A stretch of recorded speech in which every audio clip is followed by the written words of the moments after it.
Bonjour Katharina. Peux-tu m'expliquer comment ta spécialité, la phonétique, me permet de parler? En effet, pour que tu parles, les chercheurs ont d'abord enregistré la voix d'une personne qui s'appelait Charlotte.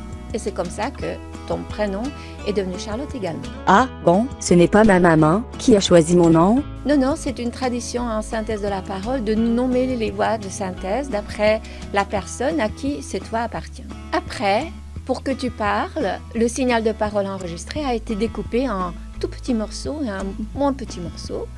Et tous ces petits morceaux de parole servent de base pour qu'on y trouve les morceaux qui nous intéressent pour créer la parole que tu prononces, la parole qui n'a jamais été prononcée auparavant. Pour définir ces morceaux de parole qui nous servent dans la synthèse de parole comme base de données, la phonétique a été utilisée par des chercheurs. C'est elle qui a défini le périmètre de ces parties de parole, de ces petits morceaux.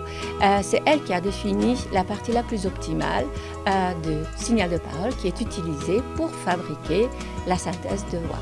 Donc pour fabriquer la parole que tu prononces, on se sert de ces petits morceaux pour en fabriquer des mots, des syntagmes, des phrases, des paragraphes et ainsi de suite. Comme un puzzle? Oui, tout à fait, comme un puzzle, Charlotte.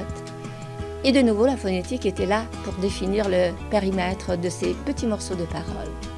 Et comme tu ne veux pas avoir une voix monocorde, une voix de robot, La bise et le soleil se disputaient, chacun assurant qu'il était le plus fort. Non, je tiens à ma personnalité. mais bien sûr, Charlotte, et ta personnalité, mais aussi tes émotions, se reflètent dans la parole que tu prononces, sont exprimées par la mélodie de la parole, par la prosodie, un autre domaine de la phonétique. Ah, bon, Parce que Charlotte, ta voix n'est pas la même quand tu es joyeuse Nous vous souhaitons de passer une bonne journée. ou quand tu es triste. Nous vous souhaitons de passer une bonne journée. Quand tu as peur ou quand tu es stressé, tout cela se reflète sur la parole que tu prononces, justement par ces moyens prosodiques, par les paramètres prosodiques. Pour que tu puisses prononcer le moindre petit mot, Charlotte, il faut que le texte que tu prononceras soit transformé en phonétique. ah, bon, et comment? Eh bien, en utilisant le code phonétique, la transcription phonétique internationale. Waouh, c'est magique. Oui, en effet. Et pour que tu puisses comprendre ce que je suis en train de dire, on va utiliser une autre technologie, la reconnaissance de la parole, qui fonctionne un peu à l'envers de la synthèse de la parole. Et de nouveau, dans cette technologie, la phonétique occupe une place très importante.